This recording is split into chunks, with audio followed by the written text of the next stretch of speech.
Oh, ready. Hello. Hello. Oh my Hello. god, die! Hello. We're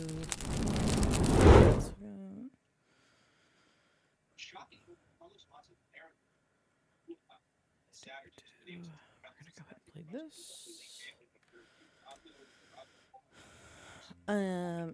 Alex, can I ask you to do a favor? I see you're undeafened now. Yeah, what's up? Minor thing, but it's important to me. Can you correct your advertisement to spell roll call correctly?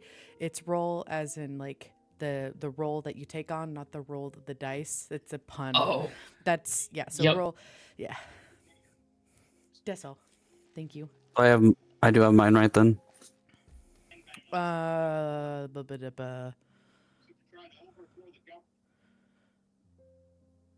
done. Yeah, or like rolling something. Well, no. So it's a pun. So roll call is by the correct way of spelling is ROLL call, but my like world name whatever is ROLE because I'm making a pun out of roll call because it's like you're playing a role in the call. Yeah.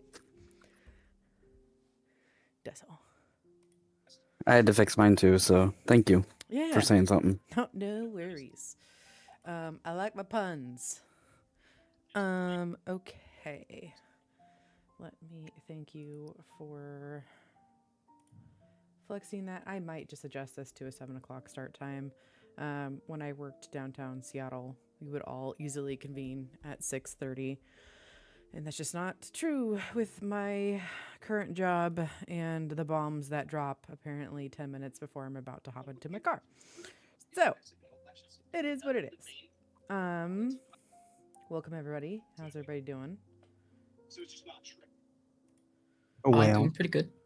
Good.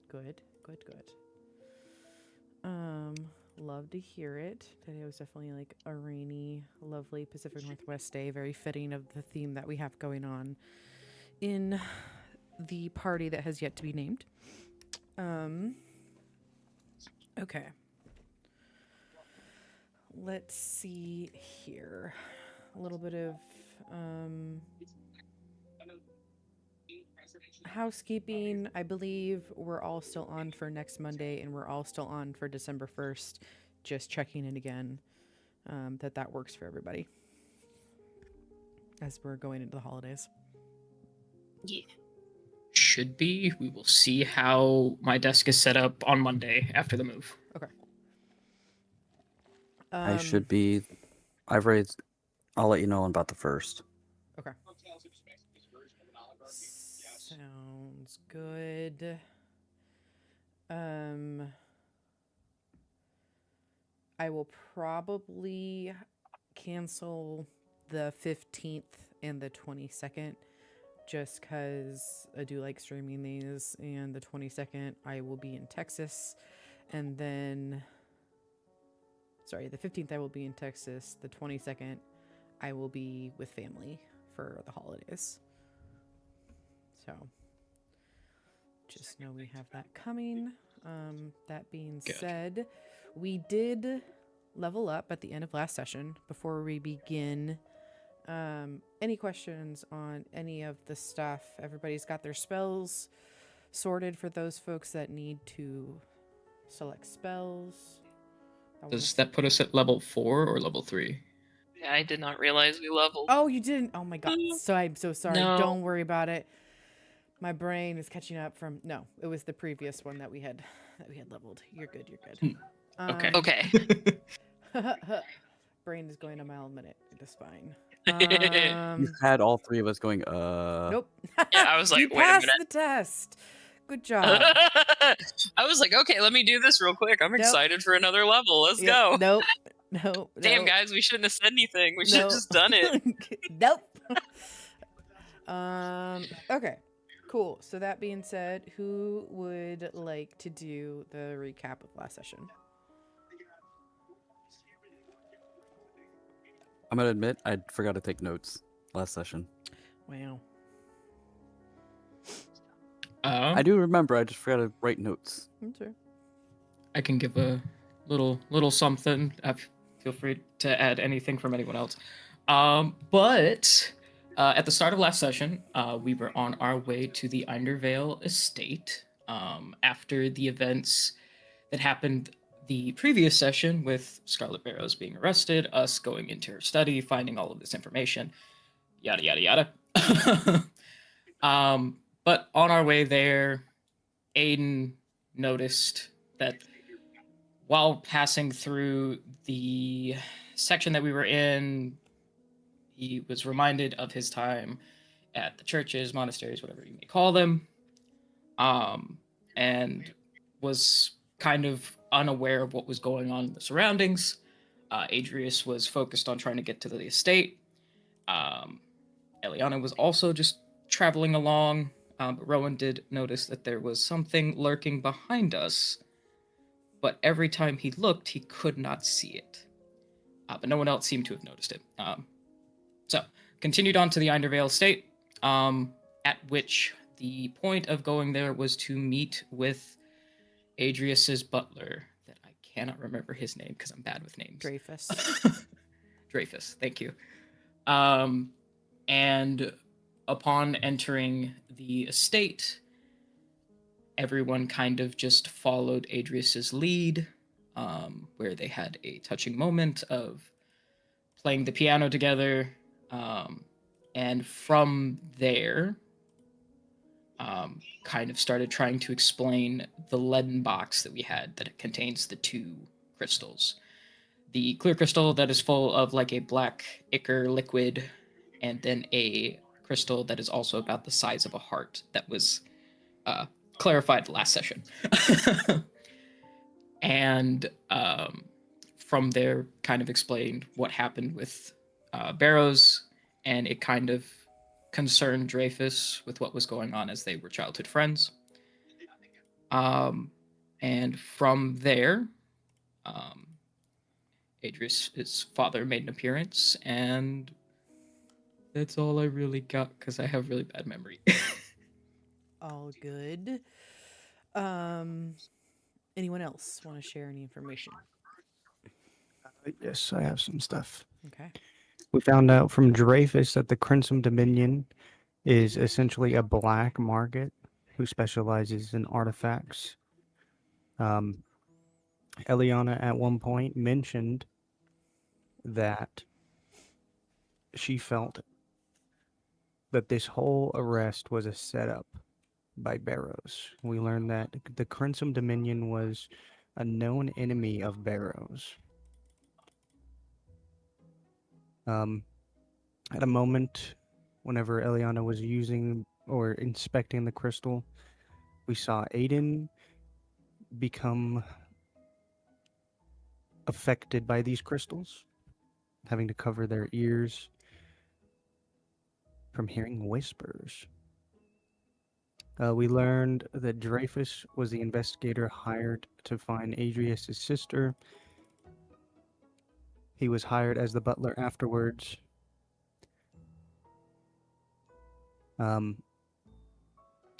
We recently learned that Dreyfus reached out to Barrows to help him figure out a cold case, but then she was arrested.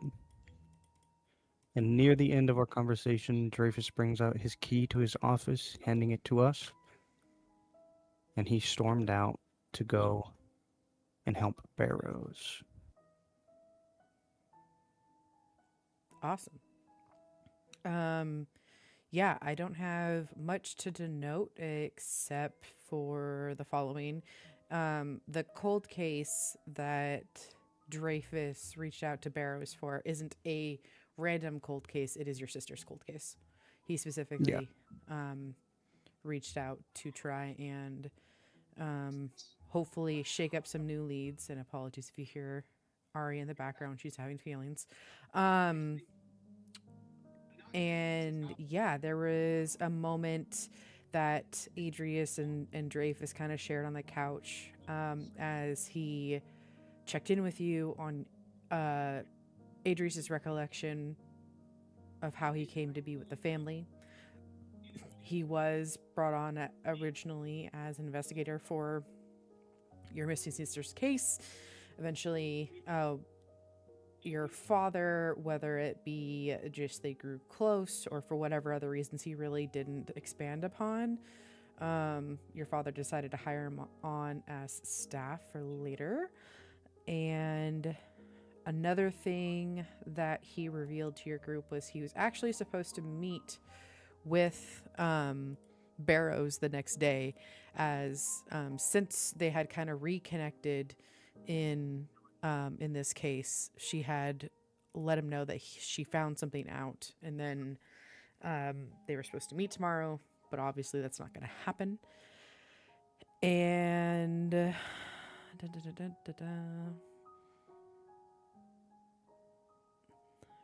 I think, yeah, that's it. And he didn't just leave to go see Barrows. He specifically left to go to Barrows because he knows the process, like essentially the court processes in place, and she needs representation. And he knows how quickly it goes when they're trying to hide something. So if it is in fact a cover up, he left immediately, knowing he's kind of already behind in potentially staving off whatever are the next proceedings for her case. Any questions before we begin? Don't know. Okay.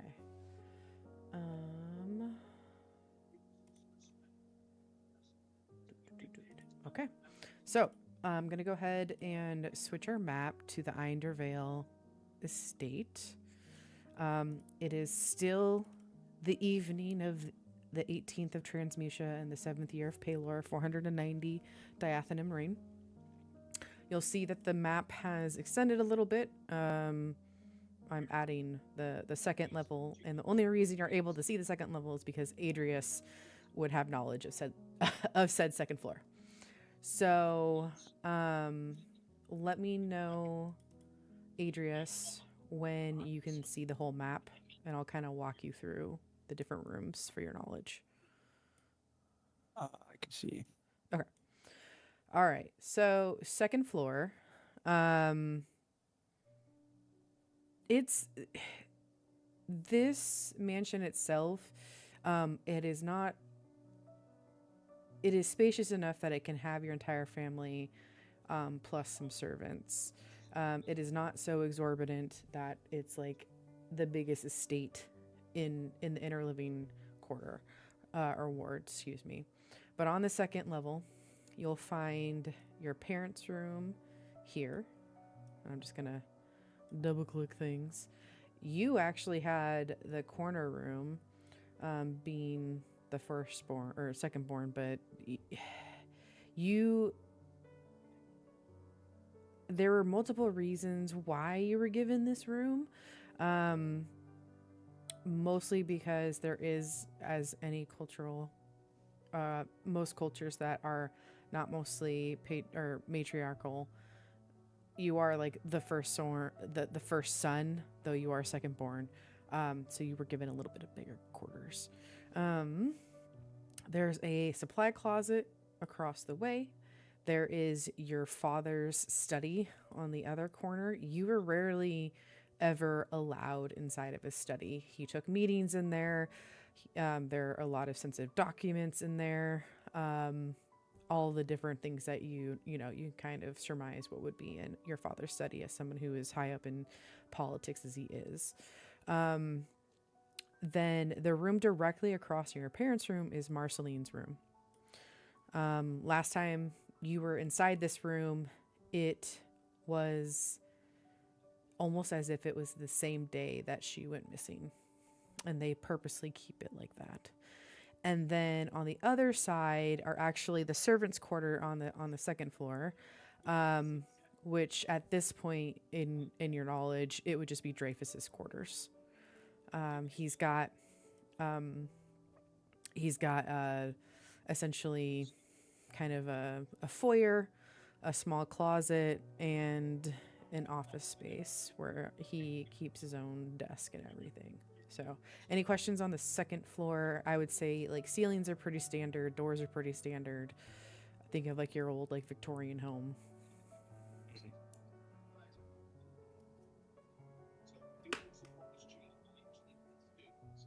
I have no questions. Okay.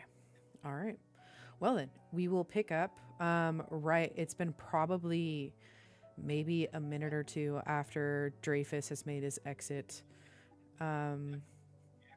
You guys can hear kind of the natural creak of the house as just a natural wind begins to pick up on the outside.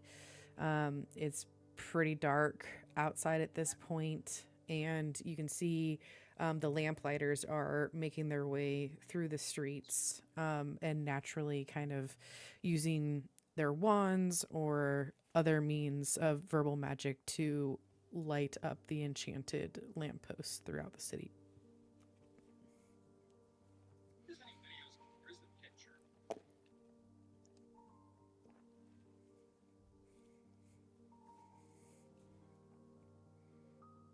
I think Adrius, at the point of Dreyfus leaving, he probably would have headed upstairs, kind of motioning to everybody to follow.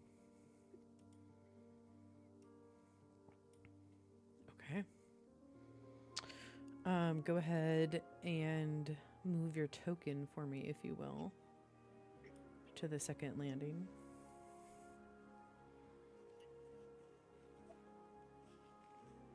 Eliana be following right behind. Okay.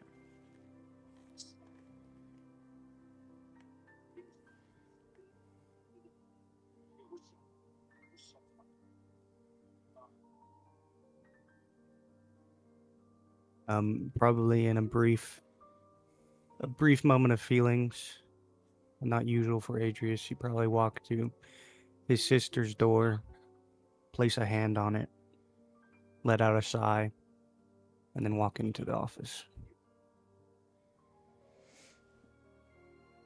Okay. Adrius, what was that for? That would be my sister's room. Oh, sorry. You're good. I'll say that conversation took place as you kind of fumbled with the keys a little bit, as you couldn't just walk into Dreyfus's quarters. That was the point of him giving you the keys. The rest of the group catches up, and you creak open the door. It's pretty modest in here. It seems he does kind of just drape the cloth over furniture as a way to keep it nice if no one's actually in the room. To some, that might seem tedious after every use, but to others, it's a way you can tell that somebody who is meticulous in training and control and cleanliness, that it is somebody who is well trained and perhaps has a slight touch of OCD. But you enter into the foyer area. You can see there's various boxes and crates on the opposite end. There's no actual windows that you can see within this room, as it is just modest servants' quarters in this first foyer.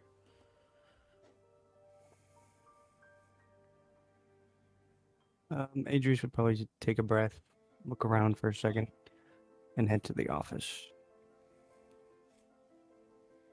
Okay.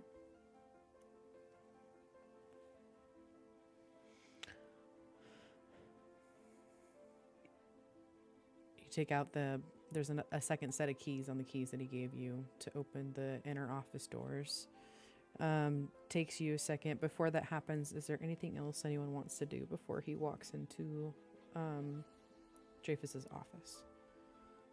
Eliana's gonna, like, take in the view around the hallway that she's in before she steps in to the servants' quarters. Okay. Aiden It's or also Rowan? Aiden's also just gonna step inside, but not. He's gonna try not to disturb anything. Rowan is just. He's gonna be observant like he always is, just kind of looking around, seeing if there's anything that he notices or before entering the room. Okay.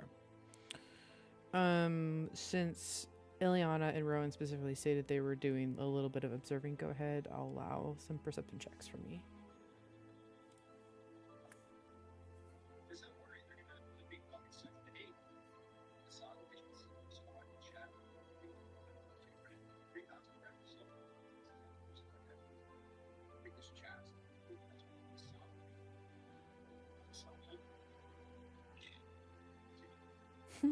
Oh, damn.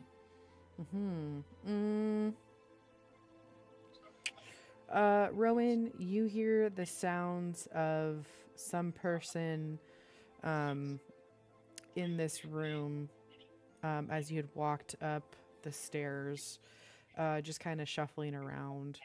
With that natural 20, Eliana, I'll say you would have heard on top of this, the like scuffling natural moving about the room, you would have heard soft voices, one masculine and one feminine, kind of like the peanut, like very muffled, like you can't really discern what exactly is being said, but some sort of conversation taking place. Is she able to like percept like if it's like just a casual conversation or Make an just insight the check. noise in general?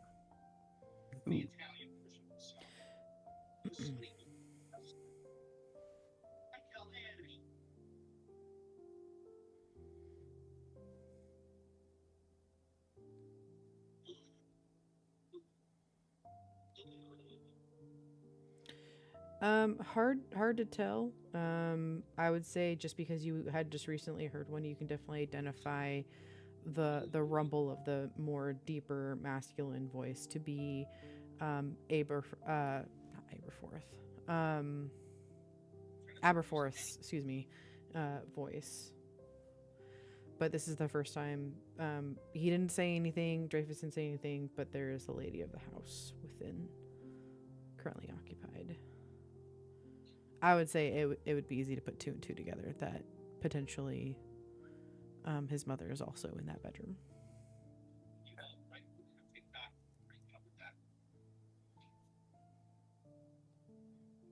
Okay. Adrius, you take out the second key, open the door to the office, and where the room that you actually stand in is a little bit more meticulous and clean. You can see there's various papers, folders, a little bit more disorganized here within this room. It's very rare that you actually were even allowed within this room. He mostly, if you came to his quarters at all, you specifically just hung out in the foyer area. So, you also take note there's not actually a bed within here. There is a bedroll, but it's on the floor and on the back wall back there.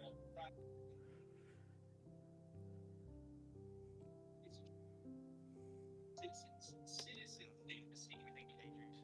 this point, he's going to look around for as much evidence as he can. Just like browse through some folders, see if it pertains to anything that he may need. Okay. Go ahead and make a investigation check for me, please. Right.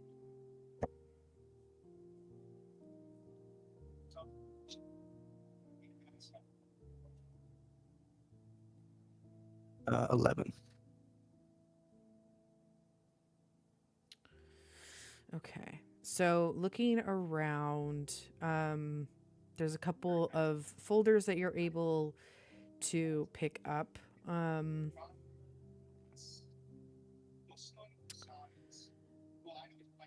And looking upon them, they seem to be, they don't necessarily make sense. Like the writing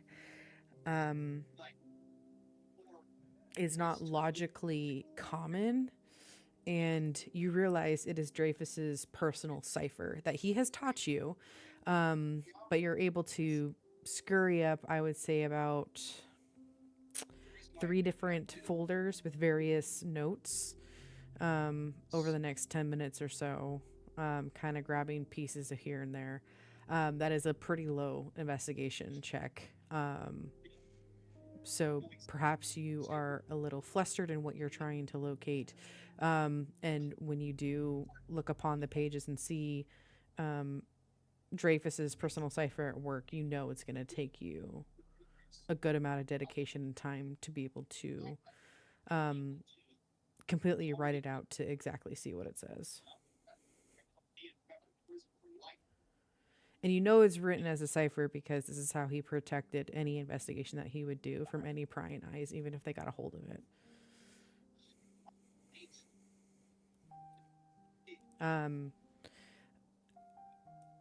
Does anyone go in and help Adrius? Do you guys stand outside? What are you guys doing while he's kind of looking around? Eliana would try to keep close behind him, like, in case he needs any assistance. Since he seems to know the area. I think Aiden will slip inside and try to help look around.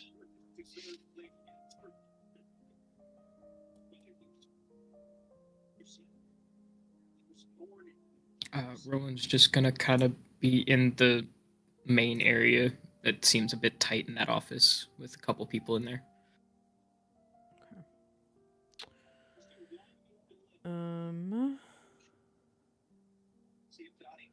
All right, so Adrius, go ahead and mark down that you have, I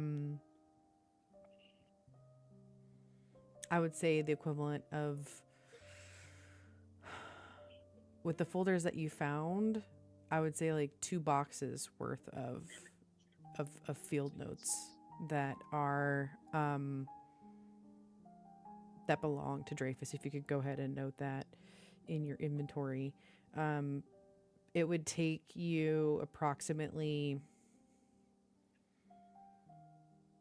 depending on the roll of the dice, anywhere from 6 to 12 hours to completely decipher all of those notes. But we would have to roll through once you're at like back at university or your room or somewhere safe where you can decipher them, and we can roll through those.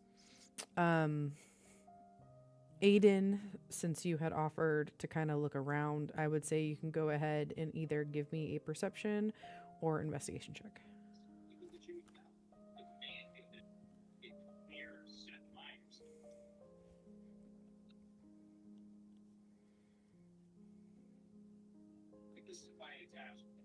Oh, okay.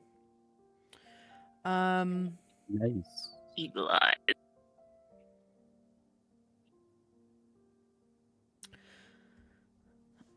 A couple things happen. There is a nightstand / stool here. Aiden, as you kind of go over and you're looking around it, you notice that with the 4 legs that kind of stand it up, on 2 of the legs, it seems there are hidden compartments within the side that are slightly, ever so slightly open. And you can see within both, 1 stone in each leg. So 2 of the legs have like a hidden compartment that are slightly ajar. And you slide the compartment open. And each time you slide one of the compartments, a stone falls into your hand. These aren't whispering stones, right? I don't know. You would have to do an Arcana check for that. Sugar. Okay. Let me see. You don't just get to know information. You got to roll for it. I mean, You look at them and they do seem to be paired. And they do seem to have, hold on 1 second.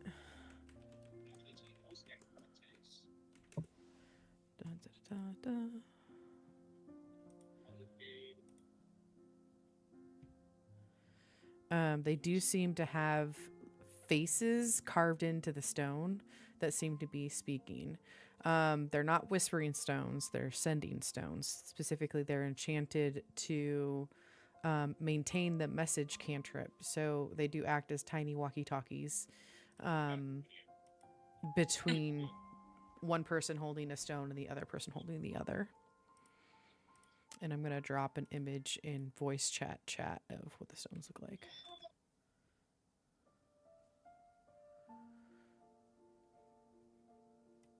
Oh, creepy. That is what canonically sending stones look like. That actually looks Interesting. cool, but also creepy. Adrius found sending stones.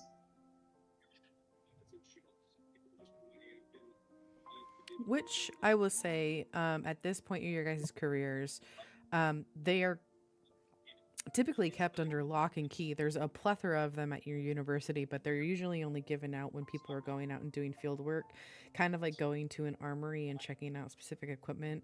Then you have to come back and check it back in, unless you do spend a pretty penny to buy your own. But rarely can people actually afford to do so. It does seem that Dreyfus had hidden his own stockpile, so no one may just randomly come in and take his sending stones. You didn't keep those. We may need them for later. Aiden just kind of nods and puts them into his pack. And as you look over at Adrius, to his right, against the wall, as you're saying this, you notice there's a mirror. And something's off about that mirror.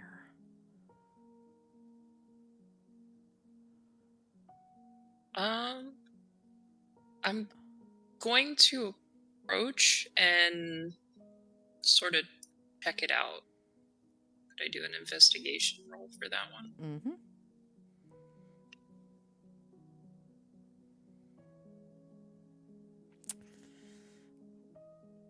You Suddenly blind.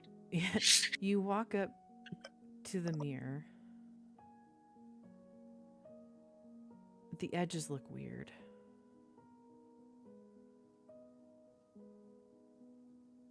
But maybe it was just the way it was made. There is filigree, like it's set within like a frame. And it seems hanging on the wall just above whatever this like tall table is against it. But it's a pretty large mirror. It's like, you know, probably I would say 4 feet by like 8. So like the fact that it's not like on the ground going up, but it's a like It's wide. It's wider than your average like standing mirror, and it's still tall. It's like your standard length, but it's a wider mirror than most. And mirrors are expensive. Can I do an Arcana check? Sure. Adrius, you notice Aiden kind of looking at this. It doesn't look magical in nature. There's just something off about how it's made. Hey, Adrius, do you know anything about this mirror? It seems weird. There's something odd about it. Adrius is gonna look at the mirror.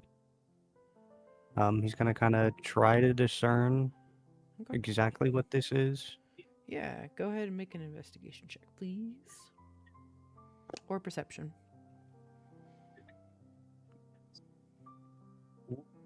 Boy. That's gonna be a 20. Okay.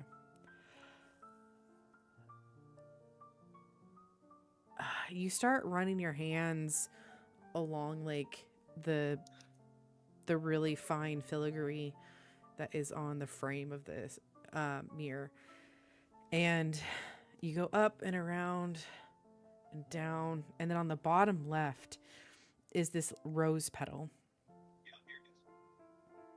and your hand catches it and it jiggles a little bit.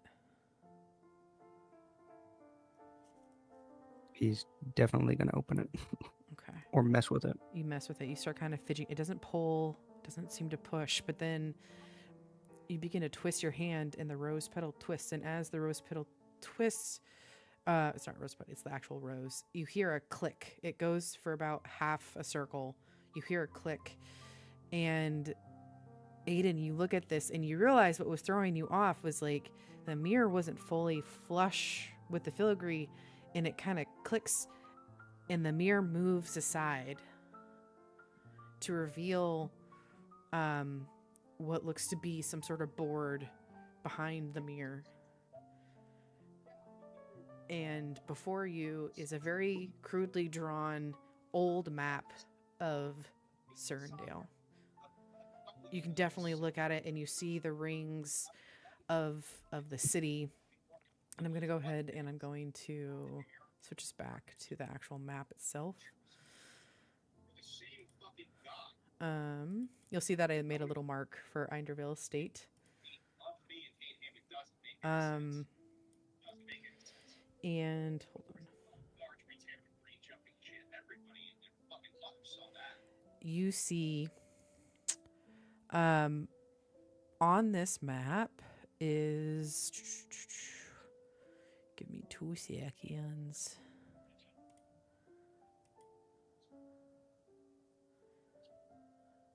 You know, I'm going to pick bright green in honor of a certain someone on this call. Let's see. You see a total of 20 dots. Oh, hold on this map. And I'm going to go ahead and draw this on.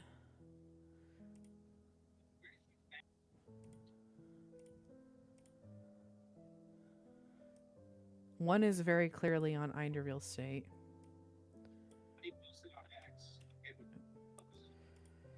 Hode.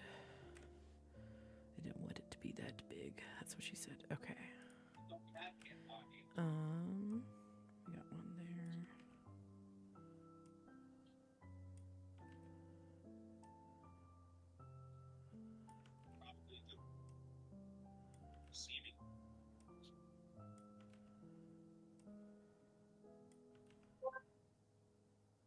The dryer has finished running. Your dryer has finished running. Yep.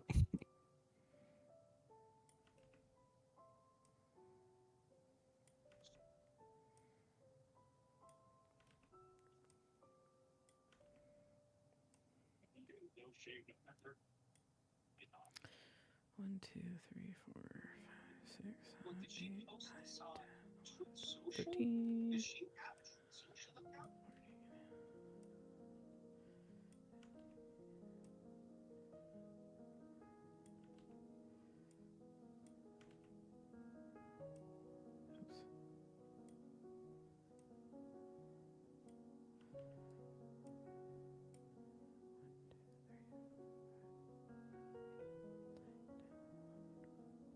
I guess not. Where the fuck is that post? Does anybody know where that Okay, post is? that's 20. Anybody?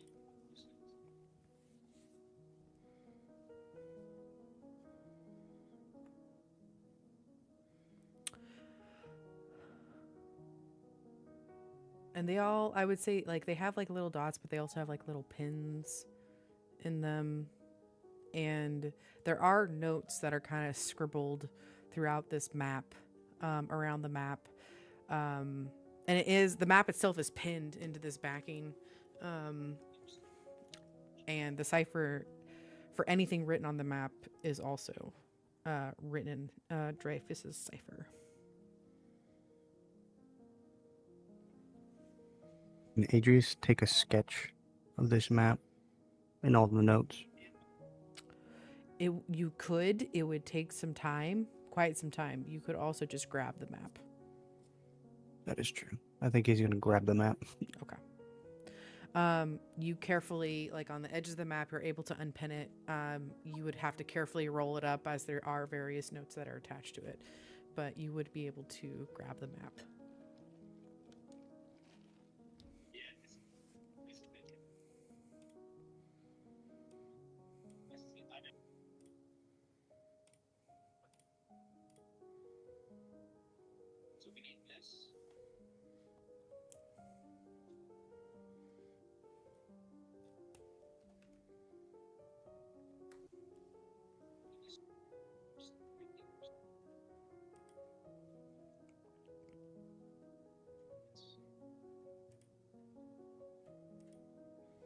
I am purposely pausing for you guys to interact and talk with each other, just so you know. Share the information that you are finding.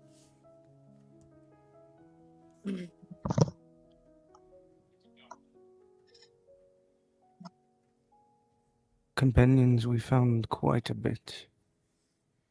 He's gonna kind of show the map. He's gonna push around like the boxes. Do any of the dots like jump out to any of us? Like, are any of them on familiar locations or? Make a history check. Could I as well? Yes, of course.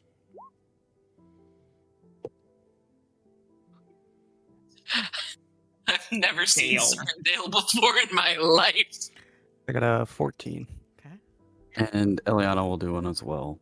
Okay. Just trying to get it pulled up if my screen would let me. You said history? Mm-hmm.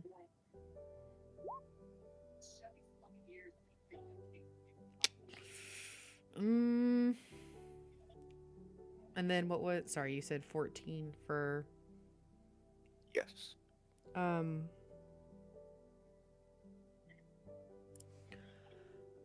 Not... It's kind of... As poorly as those history checks are, Aiden, it is all French to you, for lack of a better term. You're like, I know. I don't know. Is this Serendale? I've never seen this No, before. it's not I don't know necessarily what that. any of You're this like, I know the Temple District like the back of my hand. Everything else, like all of the neighborhoods, just look like copy pasted to you.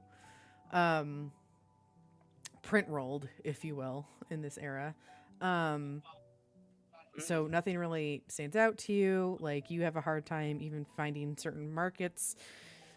Even though like different priests were able to kind of point you in different directions, because there are different markets for different supplies, but I digress.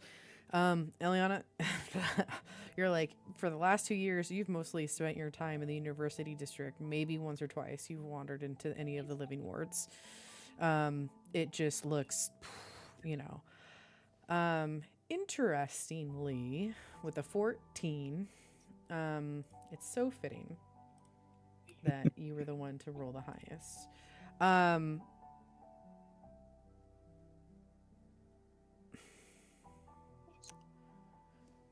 There are 4 houses, noble houses in Serendale, that are the most well known, at least in your generation. Like, kind of like the gods, where they kind of naturally go through kind of seasonal changes of who's at the top, if you will. That kind of goes true for certain noble houses. It's not that they've lost the fact that they're nobility. It's just like, again, who are the players in this current generation? And as you looked at this map before you took it off, there's a couple of things that you noted, and I'm going to switch us back to the map for Serendale. One, looking at the ink, and like the papers that are faded for over time. Also, Legion, if you could go ahead and mute whatever is coming through. I think that's what's coming through your speakers. I can hear it. Please. The oldest dots seem to be the 4 that are within the inner living ward. They are the most faded. One of them is clearly upon your house. The 3 others are on what you would know to be the locations of the other 3, like, headquarters, home for those noble houses, which is Valeris, Whitehelm, and Weirvenos.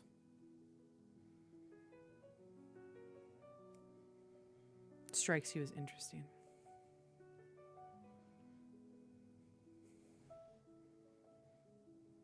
All right.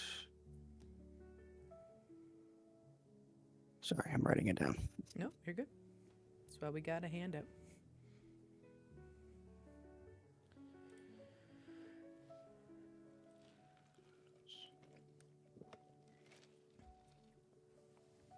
I would say, you know, as you're being raised, you probably attended many a ball where your father was with the heads of the various houses, chatting, probably raising money, raising funds. Those three other houses definitely have funded in various Normal socialite things. normal socialite things. They were definitely donators for your father's campaign, which, to kind of reiterate, like the year that your sister went missing was the year that your father was actually, like, it was both a sad and a boonful year, because it was the year that your sister went missing, but it was also the same year that your father came into power. And then every 4 years since then, your father campaigned, because that's the campaign cycle. You are currently 22, so he's halfway through his 5th tenure in this campaign cycle. The like, mostly not necessarily going around and being a politician and talking to people, but raising funds for the next campaign cycle is already starting to take place.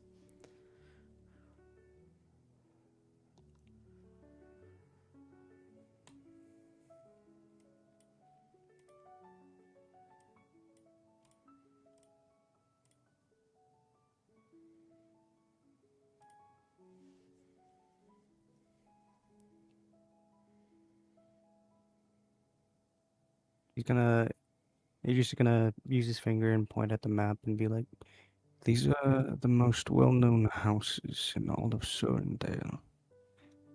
They've known my father for quite some time."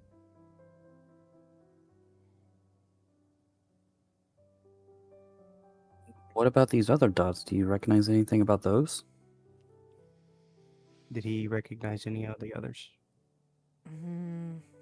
Not in any sort of pattern that you can discern with that roll. Unfortunately, no.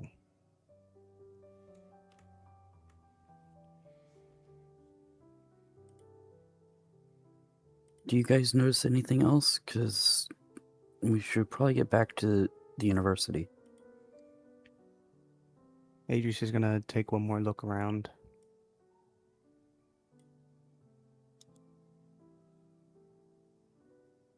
See if he sees anything else that he can find or... Nothing. Go ahead. With those rolls, you feel like you've turned over most of the stuff that you could think of, but I'm gonna say, just for the mere fact of like being back in this house that you didn't expect to be in anytime soon, let alone today of all days, go ahead and make a wisdom saving throw for me, please, with disadvantage. Okay.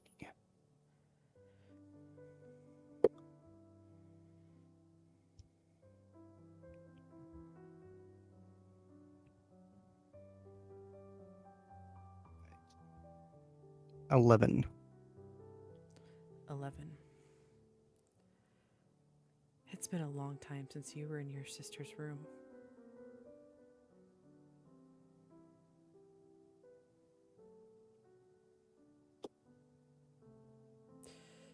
Playing that piano again sparked some memories that have boiled to the surface that you didn't expect to face, let alone walk the path with again.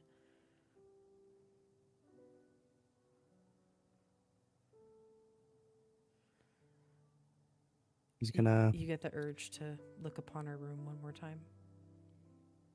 He's gonna immediately walk towards her room. Open her door and pass through this threshold. Do you close up any of the doors to Dreyfus's office before you do so?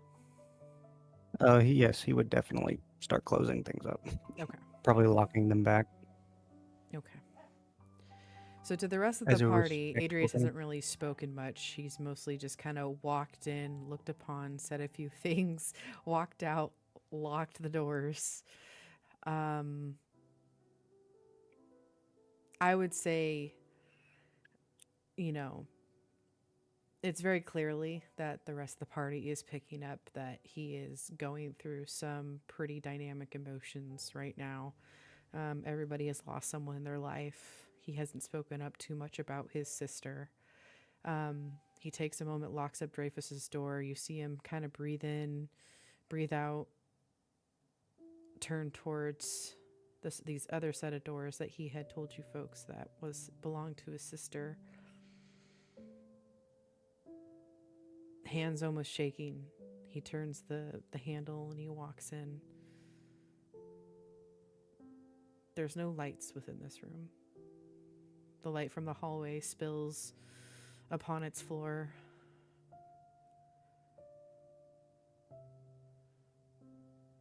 Slight dust kind of kicks up. Everything is in its place as it was that day. What's a memory you have, Adrius, of playing with your sister in this room?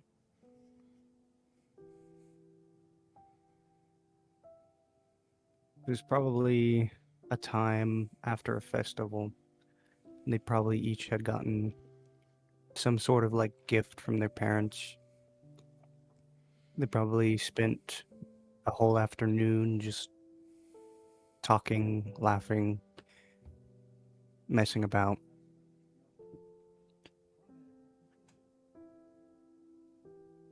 He probably most definitely had a messy room, everything thrown about. And your sister was always so clean, much to your guys' nursemaid's happiness about that, and yours to her chagrin.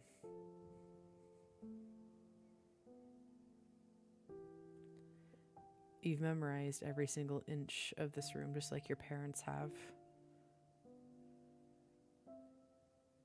There was a time growing up that you weren't even allowed in this room, that they had even locked the door.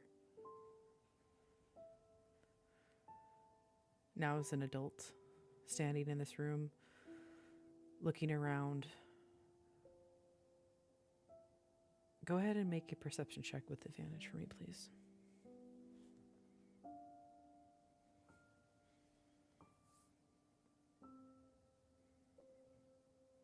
This is so fitting. I got a natural 20 Mm-hmm. plus 3.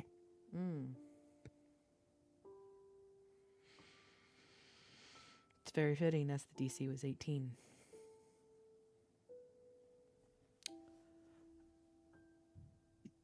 The soft light from the hallway drifts into the room.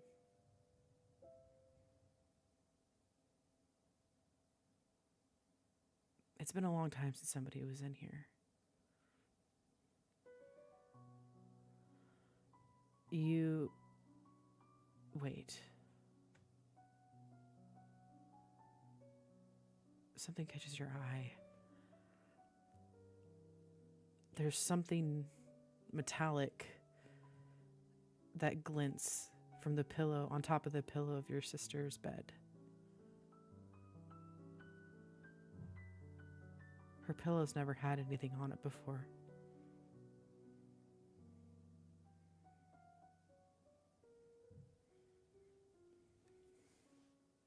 He's going to immediately walk over and see what it is. Sitting upon your sister's pillow, your shadow kind of looms over it.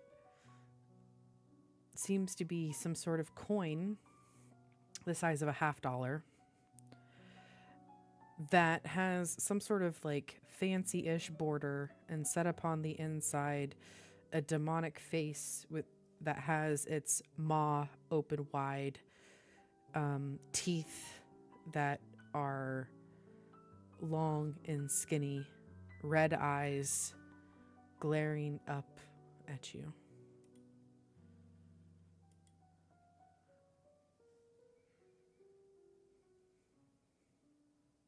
He is going to grab it and take a closer look.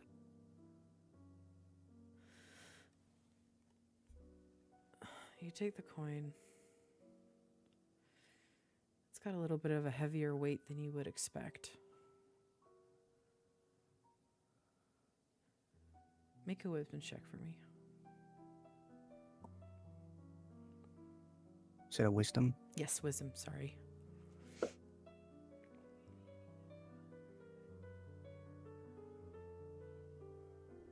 I got a 13 plus 1, so 14. You've seen a coin like this before.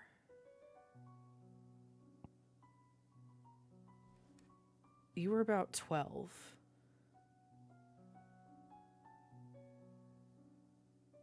And your father had just exited this room holding something metallic.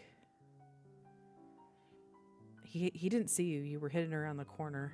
And he came out slamming the door behind him, and he chucked the coin.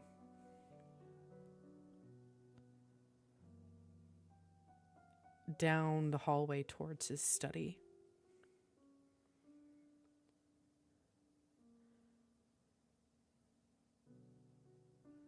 And he just stood there exasperated.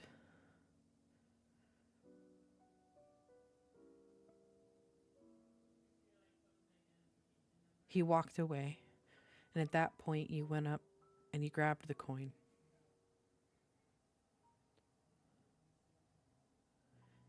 And almost an instant, your regret, your father had turned back around the corner to come pick up that coin, to find you with the coin in your hand. And he yelled at you to give the coin to him, that it was not yours. It was not your property. How dare you touch this coin? He came up and he snatched the coin, told you to go practice whatever instrument Dreyfus was having you do that week, and he walked into his study and he clicked the door shut.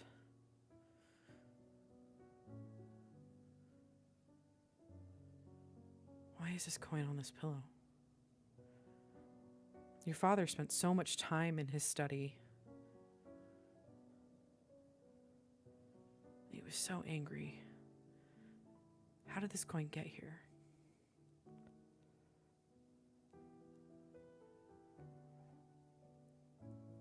After contemplating for a second, the group will probably see Adrius very silently, but very quickly, storm out of his sister's room, immediately heading to his father's study.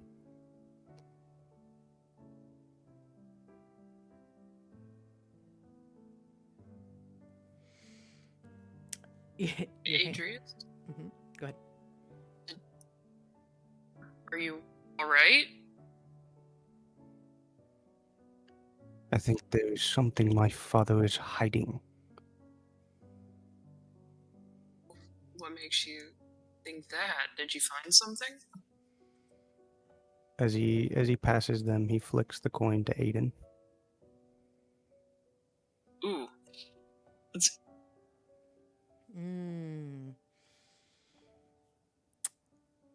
Aiden. I need to make a check to catch it, or No. Actually, yes. no? Okay. Haha. Great. Yes. Okay, what is this gonna It's be? gonna be a Athletics? Acrobatics? No, it's gonna be a deck save. Dex? Oh god, alright, let's go.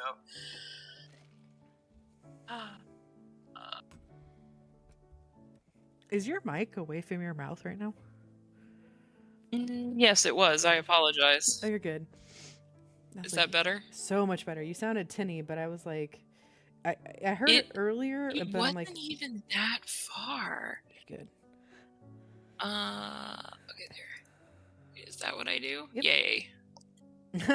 Oh, Sorry. It hits your chest. He just flicks it. You don't even expect it, and you just kind of look at him, and the coin hits your chest, and then, like, literally, I kid you not, like, it just doesn't even flip in the air. It just falls face first thud on the ground in an almost supernatural way. And it looks up at you. May I do a religion check? Yeah, I think you can.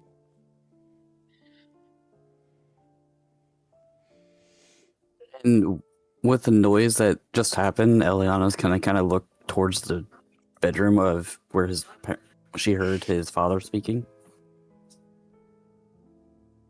Make a perception check for me, please. Let's go, Aiden. Am I making a perception check, No, or Eliana. okay? With the amount of time that you guys spent in Dreyfus's quarters, it was enough. I would say it was like 10-15 minutes that you were in there. You listen now, and you start to hear soft snores from the room beyond. They don't seem to the people inside do not seem to have noticed or heard any of the ongoings in the hallway.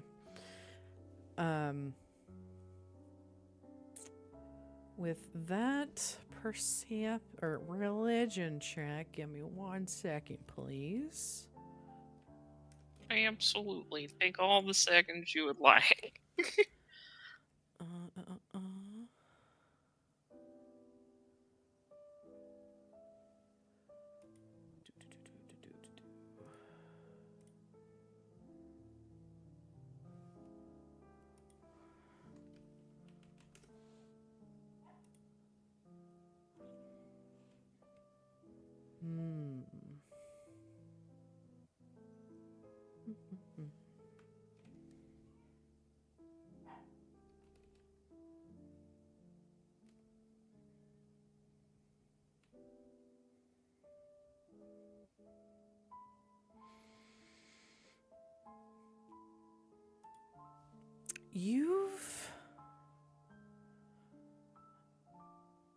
This coin.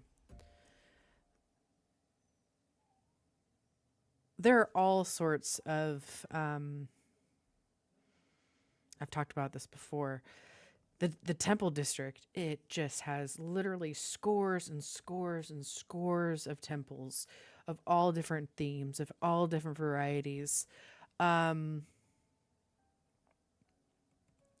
you seem to recall a couple of them kind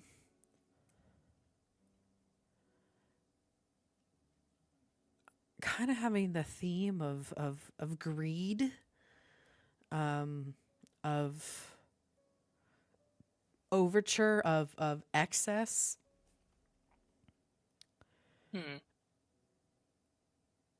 And you can't recall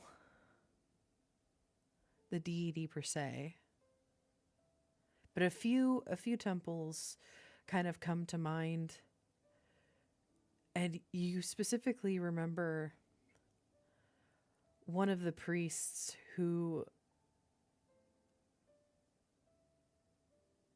just always wore the most ornate and ungodly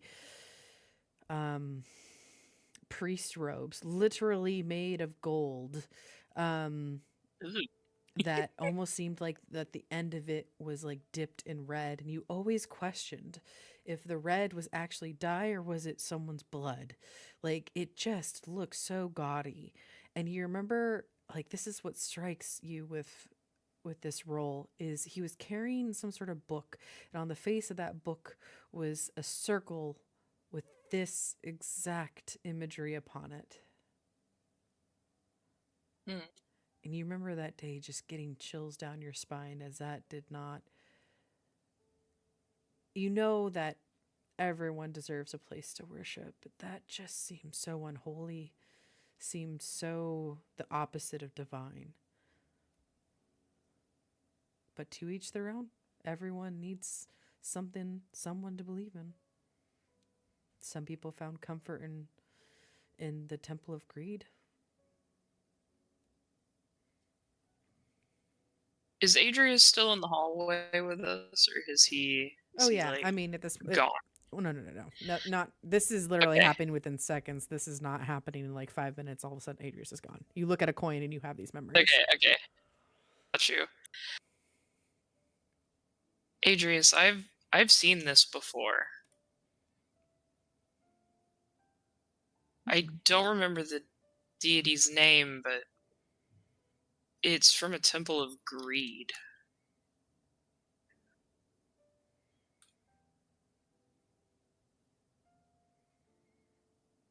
And one that's always... Oh, is my microphone not on? No, it's on. We can hear you. Okay. I just want to make sure. And one that has unsettled me. In what way? The priest that I used to see, his robes were made of gold, but they almost looked like they were stained in blood. It could have been dye, but something tells me it wasn't.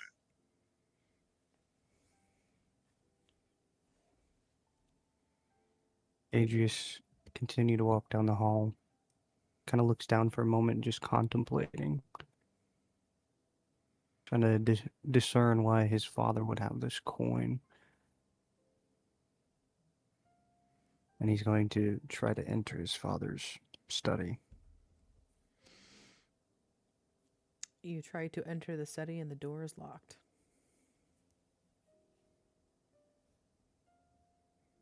Would any of the keys that he got from Dreyfus be able to open the door? You try and they do not. Okay. Adrius is going to pull out of his scholar pack thieves' tools. Wait, you have these tools? I sure do. It's part of my background. Oh my goodness. Here we are for... Okay. Before you go in lockpick, does everybody stay in the hallway? I want to be able to track where everyone is. I think at this point, Aiden's gonna be like at Adrius's back. Aiden is interested. No, he's protective. Eliana be still like around the corner looking between them and the room just in case. Rowan, would you mind watching? I'd rather not have people walk in. Understood. Rowan is gonna kind of just pick a spot and kind of watch, keep an eye on the staircase, keep an eye on the door where the bedroom is, just kind of watching overall. Okay.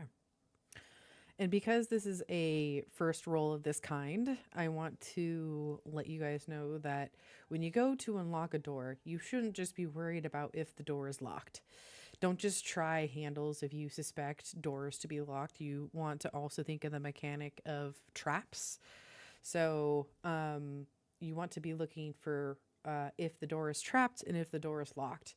So that would require an investigation check to denote either before you even touch the handle, because there are touch spells, there are AoEs. I'm not mean enough that I'm about to put like he tries for the handle and the door just turns into a mimic and eats him. It's a curse on him. Yeah. So that being said, I would give a little bit of room here for Adrius if he wants to go ahead and do an investigation check on the door to see if it's trapped. Yes, I would appreciate it. I got a 19 plus 4. Okay. So 23 Okay. in total. The door is trapped. You look at the mechanism and it does look like if there isn't like there you look in the mechanism of the actual door lock and you can tell just by looking at it that there is one trigger that if you had the key would disable the trap inside of the door. And it doesn't look, with that 23, it doesn't look magical in nature. Um, but you look to your right, and something that you didn't see before, in a tiny, like, hole in the wall, you see what looks like to be one just a big enough for a bolt to come through. And you realize the trigger is like, the mechanism for this is in the wall connected to the actual keyhole. Would Adrius know how to disarm this? Make an intelligence check. All right. 17 plus 2, so 19. There's a couple of different ways you could, considering it's not magical but it's mechanical. You could potentially disable the bolt itself in the wall if you were to cut out the wall and somehow get to the bolt and the trigger there. If you were to successfully do a sleight of hand and use your thieves tools, you can have the thieves tools like go through the different locking mechanisms, and now that you actually see which trigger triggers the bolt, you could bypass it. So two different routes. I think he's going to try to use the thieves' tools. Okay. Before you do so, it's going to take a DC 14 to successfully bypass and get into the door. And what is this? Sleight of hand. All right.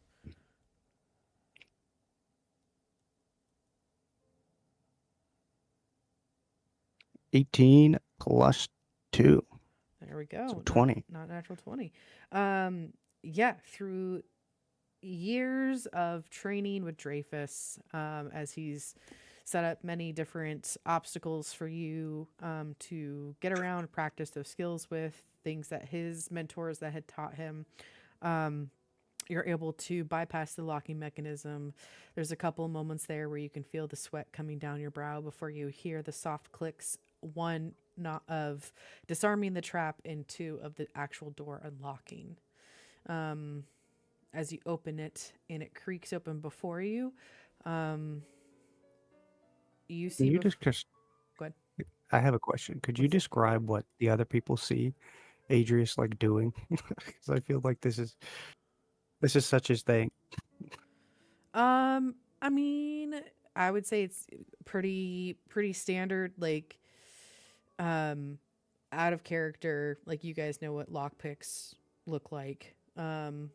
There's kind of a more medieval style where it is just literally a leather set with like metal prongs that are part of it, and Adrius kind of takes time as he takes out whatever satchel that has them, picking the particular tools that would fit this lock, and it is kind of a juggling moment as he seems to bypass a couple of different checkpoints within the lock to get it just so, which looks like 4 different prongs that are sticking out of the actual lock itself.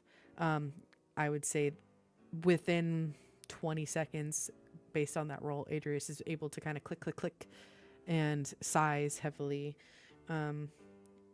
as the door kind of clicks open. So. This is so stressful. Mm-hmm. All right, he's going to open the door. Okay. Before you is in the center of the room, you actually see a very rare 3D map of, I say 3D, like it's an actual like mini map of the city, specifically focused on the inner living quarter, kind of zoomed in. You see a blackboard at the back, some boxes with some other maps within it, some tables with other tools and things for writing. And then on the left side, as you walk in, you see a very well made built-in desk with a nice chair, and what looks to be some sort of stool next to it, or like half globe that looks like some sort of sun, but you know that to be his like little drinking corner, where if he were to like open the sun, it would reveal some really nice liquor and glasses for him to imbibe upon. Thing every politician needs. Mm-hmm. Adrius is gonna look around, Okay. see what he can find, Also see interesting what to his note, father's hiding. there are no actual chairs for other people to come in and enjoy, because you know that your father is all about business and quote unquote standing on business, and anytime someone relaxes in a chair, that's a moment to, it's kind of part of his campaign, like, I will stand for you, and be the pillar of the community that everybody needs, because anyone who chooses to sit is taking a moment of relaxation, and as someone who's like a workaholic, he frowns upon it, if you will. So he feels more productive if everybody's standing, because it's like the more you're standing, the quicker you'll get through the business, and get everything down and done, and then honestly get somebody out of his house, because he's also kind of an introvert. Okay, so as you walk in, looking around, go ahead and give me an investigation check. And then as Adrius enters this study, what is everybody else doing?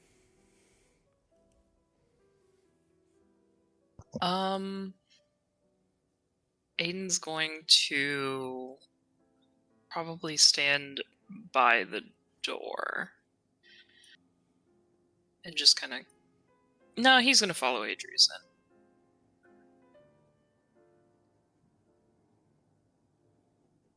Eliana's gonna be staying kind of in the same spot, just, and she's like deadlock stared on his parents' room door,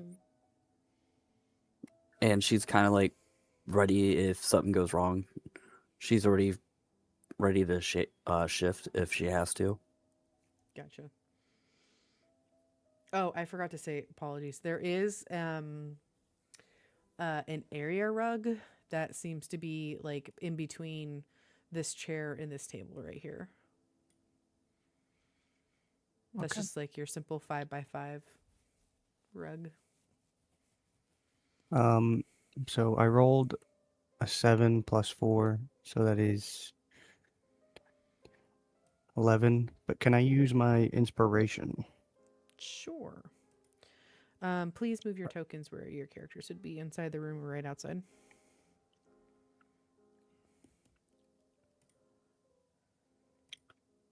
All right. I rolled a 14 plus 4.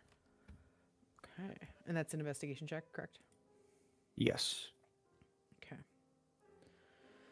So 18. 18 total.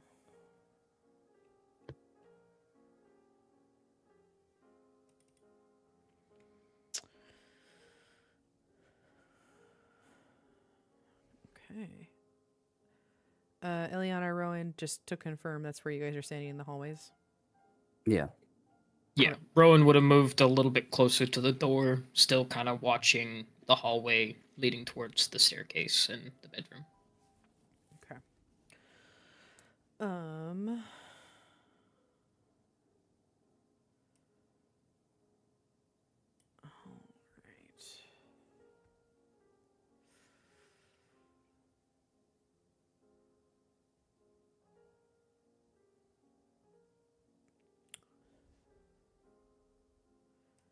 I just realized I might have.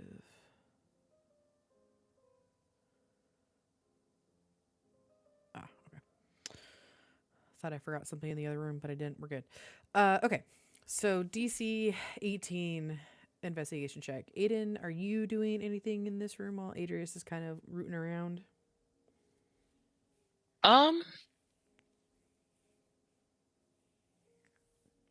Yeah, he's also going to root around. He's going to root around over here. Okay, you root away. Go ahead. Either give, actually not either. Give me an investigation check, please.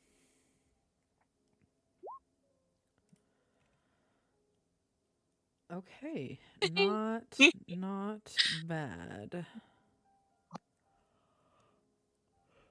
Let's see here.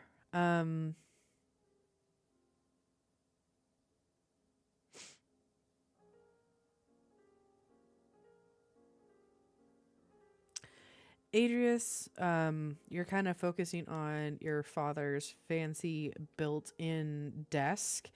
As you're looking around with that high of a roll,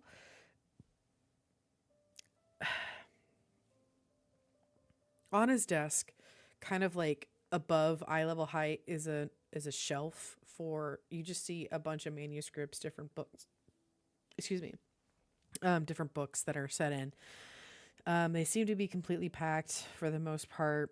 You don't really seem to pay attention to it. They all seem to be like that business jargon. A lot of them you've read maybe at least once or twice because your father at one point or a time or another either assigned you the work to read it or read it to you as a bedtime story when you were younger. And Of course he did. of course he did. And then there's one that's like seems a little bit newer, doesn't seem to have a name on it, and you go and you pull it out, and it's a deep like red leather with a black spine, and it's wooden,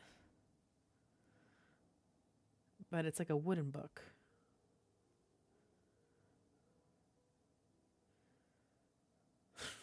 He did He's not. going to.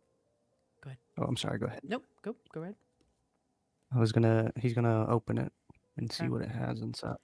You kind of chuckle to yourself because your father, your Dreyfus probably saw your father as like a lost cause. Like you can't teach an old dog new tricks, or at least a dog not believing in another dog's tricks. Doesn't matter. He didn't learn from Dreyfus. It was a very poor attempt to, in your mind, at trying to conceal information as you open it. And you find a well worn journal that seems to have like a cord wrapped around it, keeping it closed.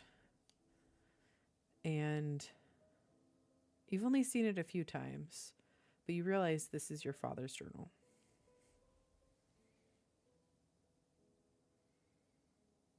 He's gonna open it.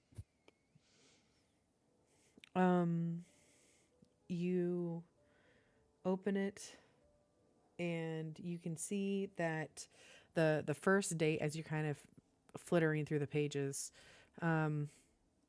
he didn't even bother with a cipher. Anyone could have found this. Thank God you found it.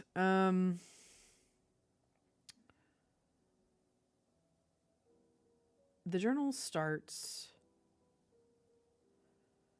about 2 months before your sister went missing.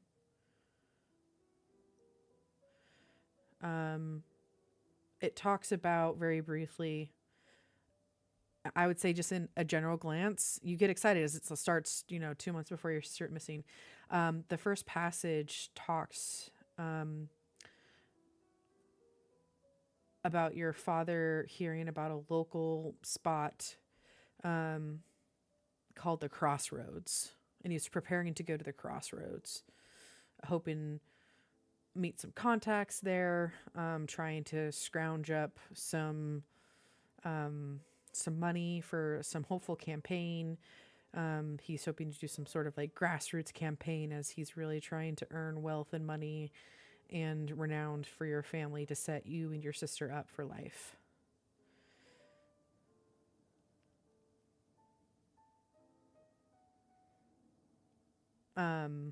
To learn anything further, I think you would have to actually like sit down and but the thing that jumps across that page for you is the name The Crossroads. He is going to stuff it in his satchel. Okay. what do you do with Hiding secrets, the? father, huh? Hmm? Oh, I was just saying, hiding secrets, father, huh? Mm-hmm. Um, do you take the book with you? The little container it No, came in? Okay. What do you do? he's gonna put it back. Okay. Um, and then with that, let's see. Aiden, you kind of look all over the place. You just see like random business notes, random proposals, adventure or inventory sheets, um cargo movements, different random like writing supplies. This seems to be kind of his corner to keep all that supplies. Nothing of note for you, Adrius. You did roll a little higher, and um,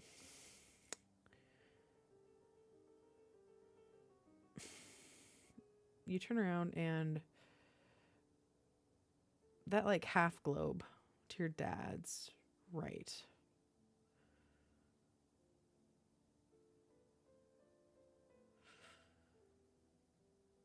He's You going to open.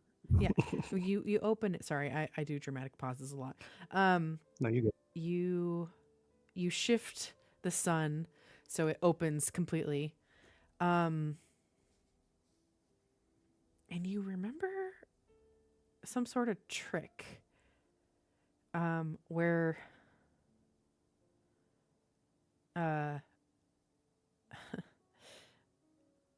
did you ever do like the cup in a ball magic trick as a kid?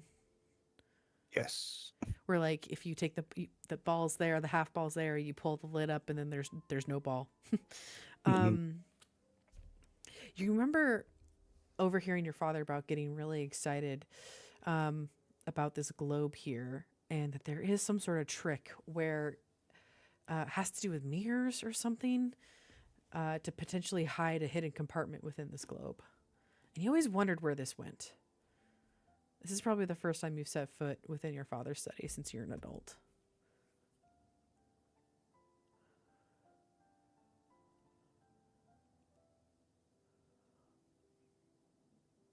I would He's say. going to. Go ahead.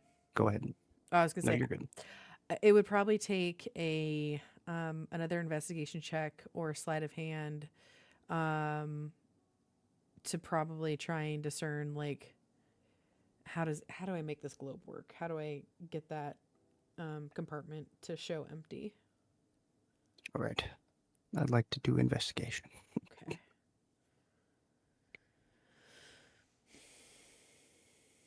Nat 1, so never mind.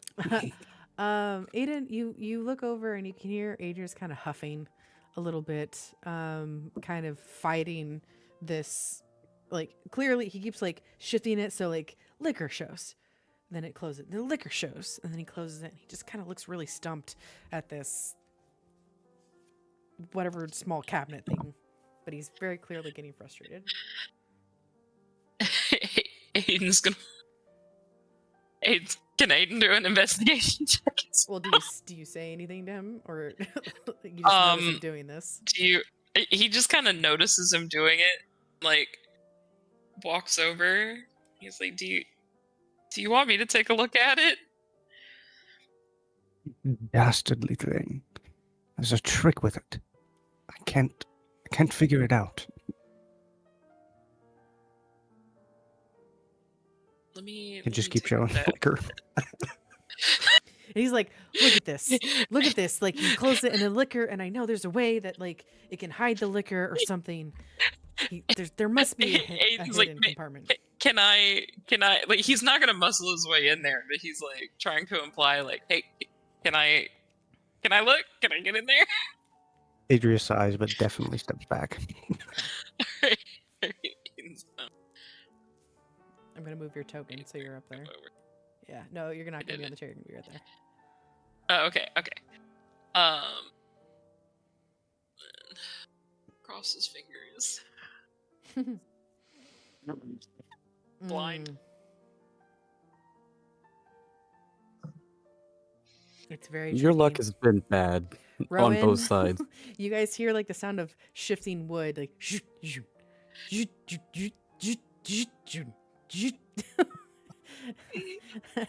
Adrius is like, I know there's something in there. There's a way.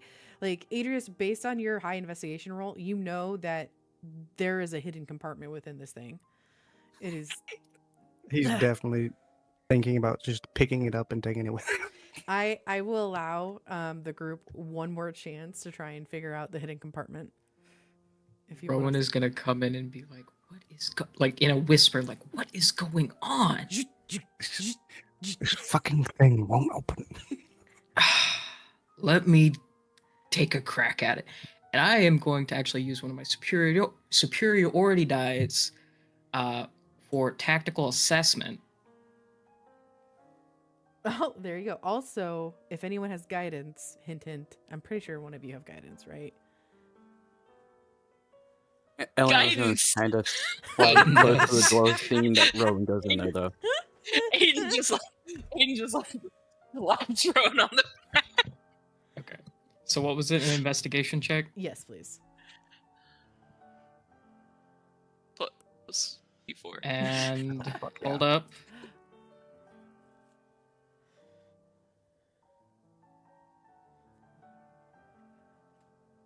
Plus an 8. Okay. You don't have to God do the damn. guidance roll if you don't. If you want to pocket the guidance, you can. Just know that. You have guidance with you. I want to say fuck it and just do it. Fucking Get- do it. Being the third person to come check it out, I'm just gonna be like, God damn it. It's I was gonna say it's a cantrip. Let's go. Yep. What is it? A D4? Yes. Yes. Nice. Okay. Fucking 27. There we go. Rowan. Okay, I'm going to switch Aiden and Rowan real quick because he's going to have to get closer. It's a little bit tight quarters. Rowan gets up to it, assesses it, looks at where you guys have kind of moved around with it.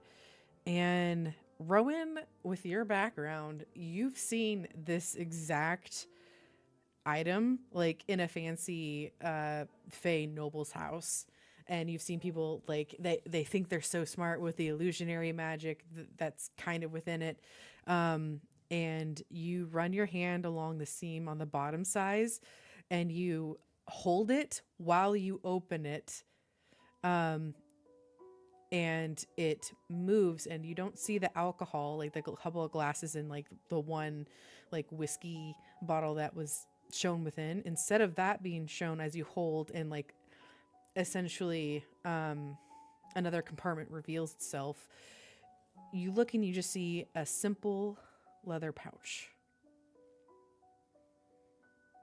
sitting in the center of this hidden compartment. Rowan will grab the pouch and just kind of toss it to Adrius and say, "There."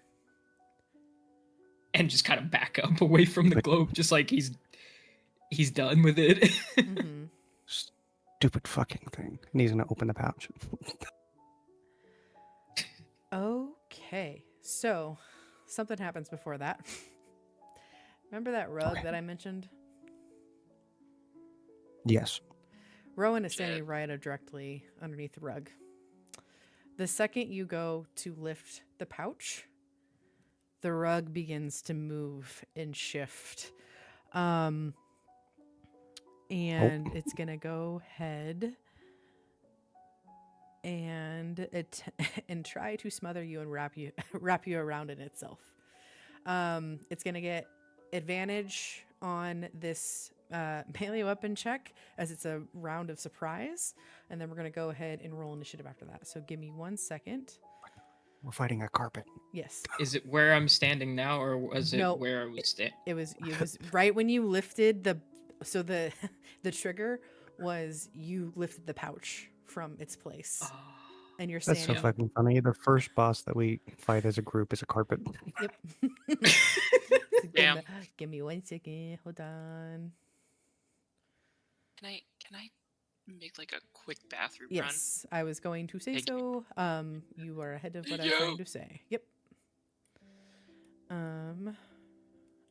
Oh, Damn, carpet. actually, I'm gonna say Adrius and Rowan. It's gonna attack Rowan because you're standing directly on it. Bring to the back. There we go. Okay. He was too focused on getting the globe open Yep. that he didn't fucking pay attention. Yup. Okay. Pitch toggle.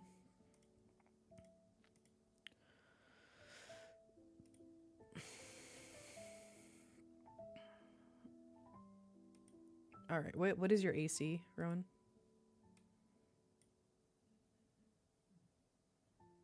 Uh, 16.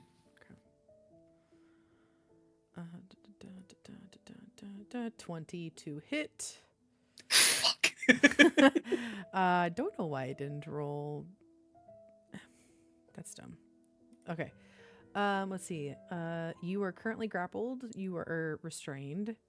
You are you were restrained, blinded, at the risk of suffocating. At the start of your next turn, you will take 10 damage.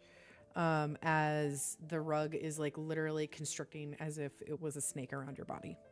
So, go ahead, everybody. Make sure to click upon your token, and I'm going to activate the. Hold on! Don't do it! Don't do it yet! Don't do it! The fuck did you go? The fuck did you go? Dice. Turn over. There it is. Okay. All right. Go ahead and do initiative for me, folks.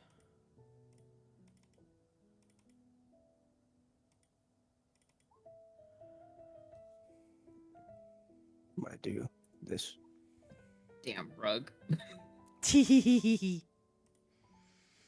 I'm not pleased with myself at all. And if you need to go use the restroom, go use the restroom. And come right back. Okay. I'm gonna try and find some battle music for us real quick. Oops. 'Cause I don't think Leah's back. Yes, I am. Oh, I didn't hear you. Yeah, I even rolled initiative. My bad.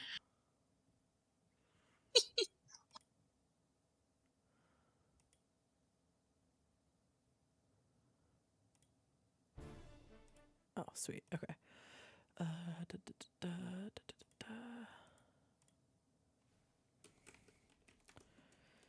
All right, Rowan, you are currently grappled. To break it, you can use your action. It will be an athletics of DC 13 to try and break it. Okay. You could, I would say you, like literally your arms and your legs, you're completely constricted, so you wouldn't even be able to try and attack it at this point. Okay, so you said athletics? Yes. Okay. There you go. Oh my. Well, okay then. So, literally Rowan just flexes and the rug's like, "Whoa," and it kind of flops, and then it seems to kind of animate. And I'll say, just for the sake of space, I mean, it's still kind of around you, but it's here, and its little tassels are kind of like shaking at you, aggressively. Okay. Do you have a bonus action? I'm gonna use action surge. Oh, okay. And the rug has pissed me off. I'm gonna try and slice it with my short sword. Okay. How dare. Jesus. Robert just pissing me off. The rug pisses me off. You go ahead, take your short sword, slice across. What would it be? Its chest, midsection? You don't know. And you can you see some of the seams start to unravel. It doesn't seem to flinch because it's not a person. But you do some damage on it. Do you move anywhere? No, but as a free action, I'm gonna say, damn rug. He's kind of seething at this point. Like, god damn it. Aiden? I'm going to... God, it's been a hot minute since we did combat, isn't it?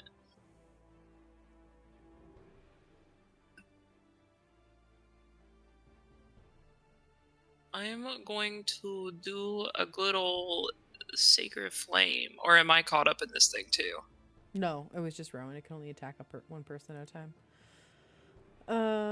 DC 12 is a dex save. Give me a second.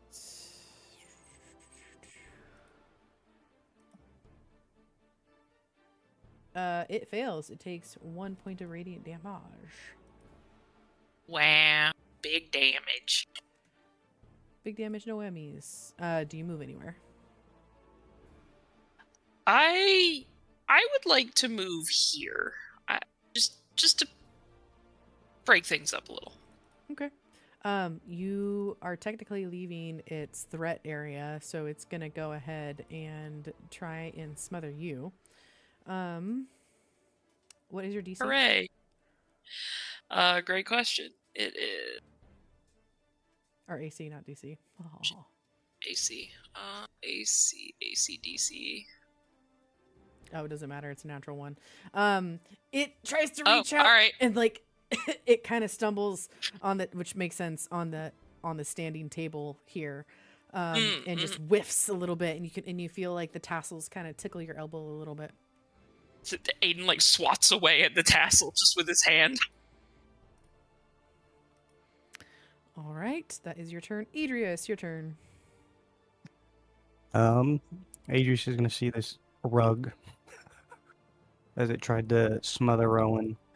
He's gonna pull out his long sword and he's going to, as a bonus action, cast Branding Smite at 2nd level. Uh-huh. I'm gonna make an attack. Okay. Okay. I got a 12, and since I have Hexblade Warrior, it's going to use my Charisma. So it's going to be a +5, so 17 to hit. That does in fact hit. So it's a 1d8.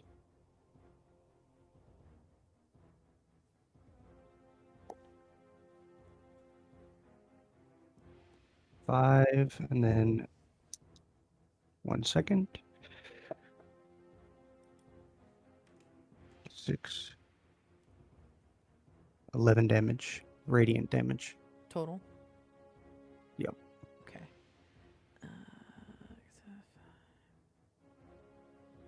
Okay. Yeah, already this this rug has taken a few gosh darn hits. And what does your smite look like, by the way?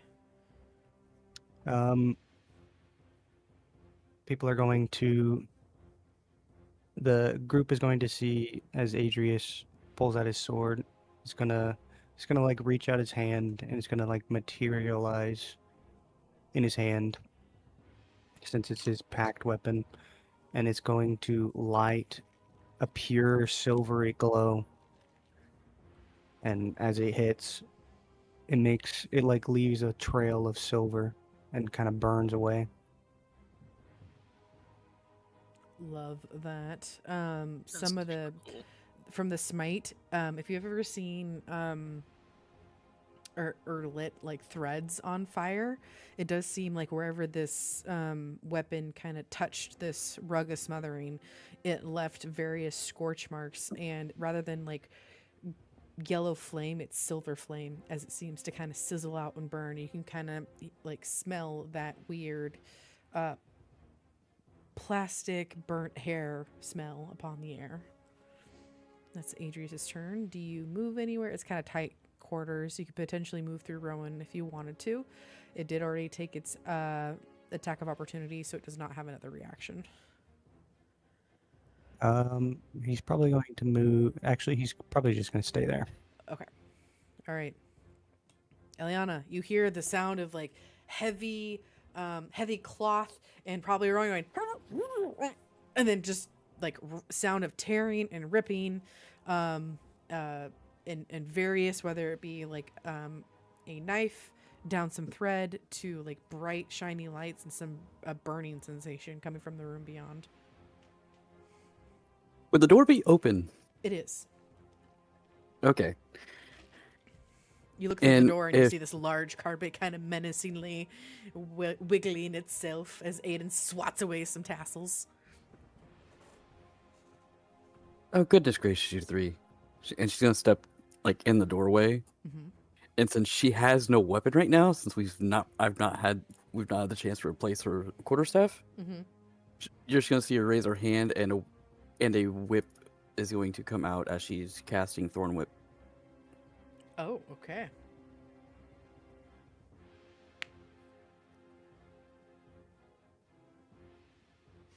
And I believe Thorn Whip brings the rug towards you.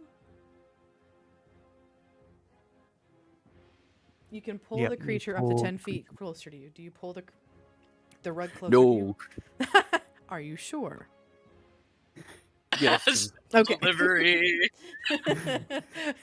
Aiden, that would actually really funny. Aiden swats it away. All of a sudden, a vine whip comes next to Aiden, pulls the rug closer. Just kidding. Okay, so you did 1 point of piercing damage. Hey, that's something. It is looking pretty haggard, but it's still a rug. I don't know what else to say. It's the rug's turn, unless you want to move anywhere else or do anything else, because that's your cantrip in your action. That would pretty much be my turn. Okay. I don't know, you got your bonus actions. All right. It is the rug's turn. Adrius did the most damage. It wants to consume Adrius. It's going to go ahead. Let's see.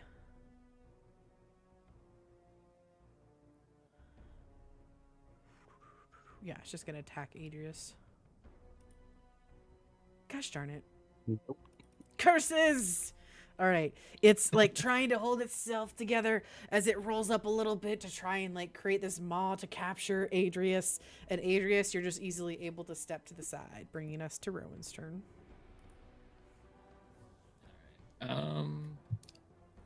Just gonna swing at him again. Kind of.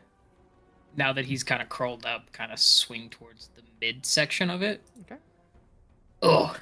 Unfortunately, you seem to like try and swipe at it as it seems to kind of curl itself around, going the opposite direction, trying to get Adrius within it. And you miss. And as Rowan's swinging at it, you're just gonna hear Eliana tell Aiden, "Get behind me."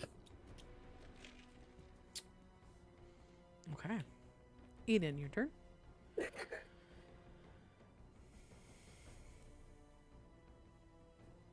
He is going to. You know what? We're gonna do another one of those. Could get to it. Another one of these. One of the sacred flames. One of these. Yeah. All right. 4 radiant dex save. Ooh, it makes it no damage, unfortunately. Great, and then he's gonna listen. So that kind of is what makes the spell miss. Is you just kind of like run behind Eliana and you go, oh, and you send a sacred flame, but it just falls short.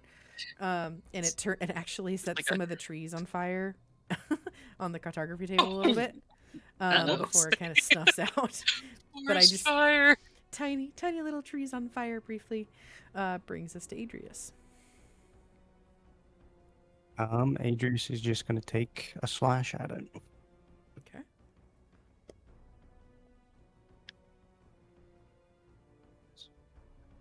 It would be 11.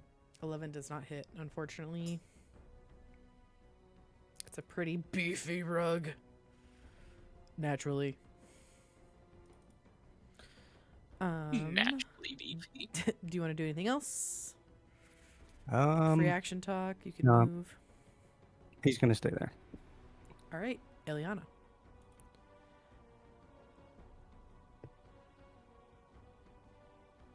Eliana's going to turn into a jackal. Oh, okay. Give me a second. Unless you already found it and can plop your jackal form. Nice. Oop, I just put it underneath me. It's fine. I just do this. Thank you. Uh-huh. And she's going to go in and get as close as she can to the rug.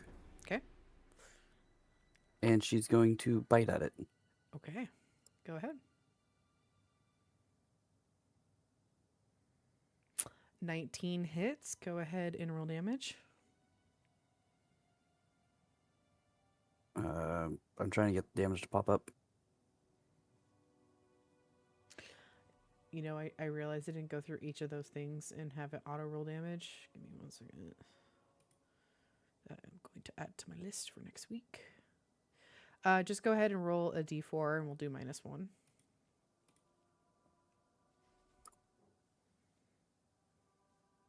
Please be a 1. Please be a 1. Please be a 1. Because it's funny.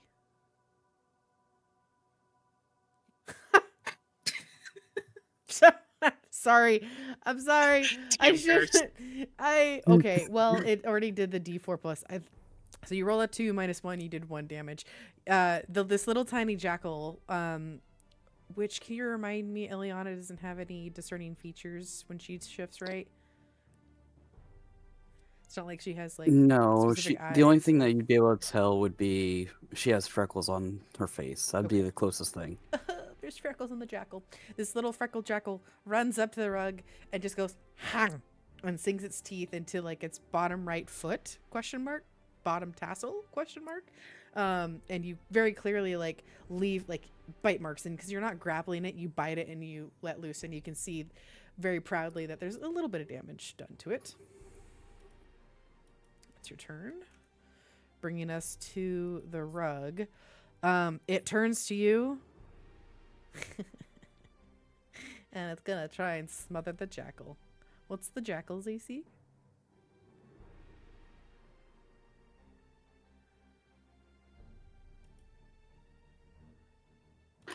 It's 12. I picked the worst form of treant. Oh no! There's no damage done to it. It'll be done the next turn. But all of a sudden this jackal bites. Hang. And you probably, from your vantage point, Rowan and Adris, you don't even see the jackal. You just watch as you see the rug of smothering turn itself, kind of look down, and just almost like picking up a creature. And all of a sudden this tiny little creature is wrapped up in it. And it just kind of starts constricting. All you hear from her is a quick yelp, like quietly though. Brings us to Rowan.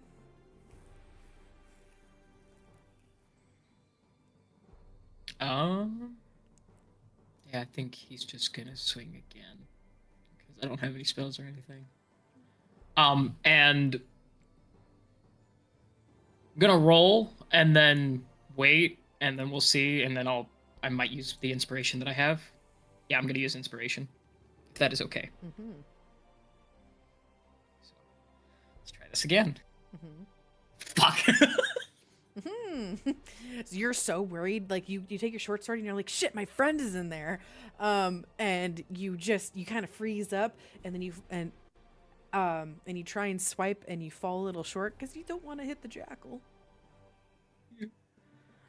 Aiden.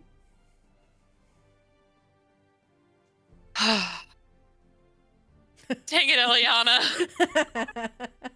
Just comes back in. Alright, no, I have a different plan of action. Am I able to see Eliana? Not at all. Not at all. Alrighty.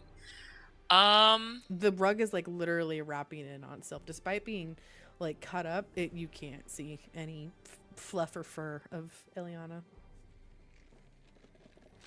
How's this rug looking? Is it looking pretty rough, or is it It's looking still rough. fighting? It's still got fight in it. Okay.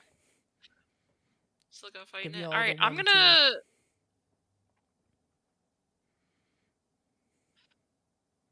hit it with a. I'm gonna attempt a guiding bolt. First level. Okay. How do you want to do this? What do you mean? So whenever I say, how do you want to do this, you not only hit, you did enough damage to take the creature down. Oh, shit. All right. You did the So- finishing blow. Describe to me, how do you want the finishing blow to go? I really want I know what I want to do, but I'm afraid it will hurt Eliana if I do it that way. Tell me. We'll play it out.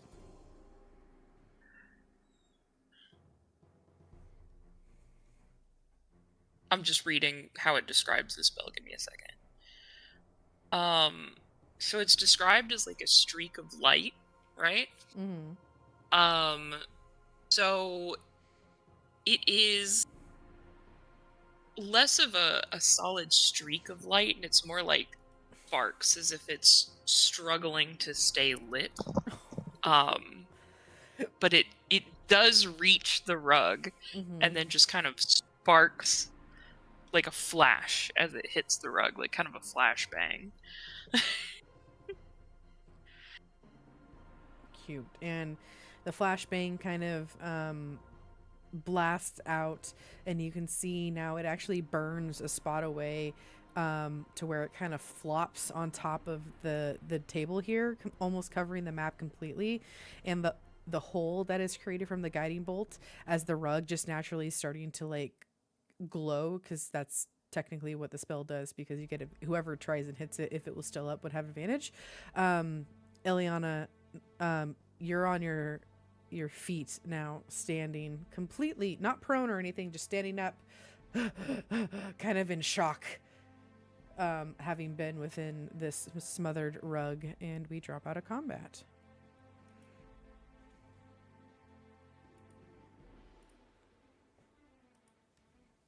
Was a dangerous rug. Damn rug. And There's this rug. walking up to the doorway, you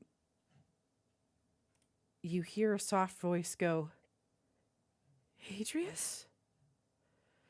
As Esmeralda Eindervale, complete in like her sleeping robes and everything, in shock, looking in, having been kind of awoken to all the noise of this scuffle, is now looking upon your party in in the study of Aberforth, and that's where we're gonna pick up next session.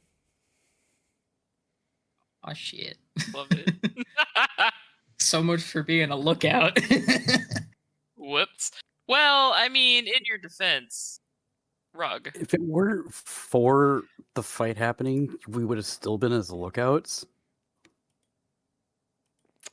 And I feel like I picked the wrong form. I don't know. It was fun. It was fun. Transitions us to Stars and Wishes.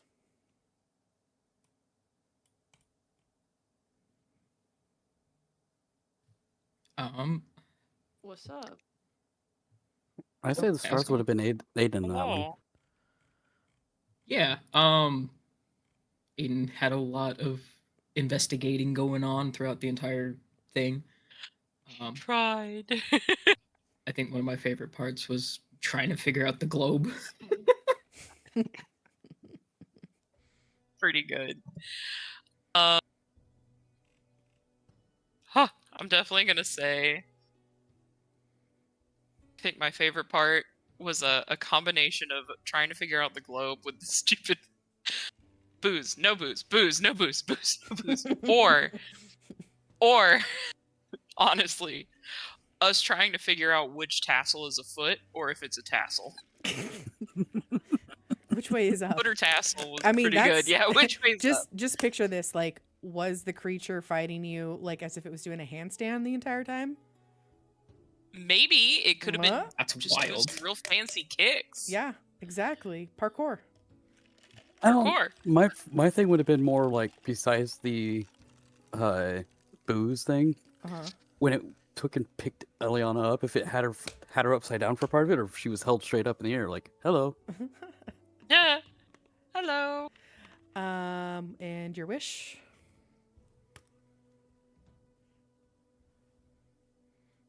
I think that was Leah. That was your star. Was do you have a wish? I'm gonna give it to I think Rowan for finally getting the No, more like what would you like to see? Oh, what would I like to see? Hmm. Yeah, star is like your favorite part. Wish is like, what would Oh, you? favorite. Okay. Yeah. Um, What are you hoping for? It more could be silly, like more silly more stuff. silly nat ones. More silly nat ones. Gotcha. I am honestly, I love failure because failure makes for more interesting storylines personally. It does.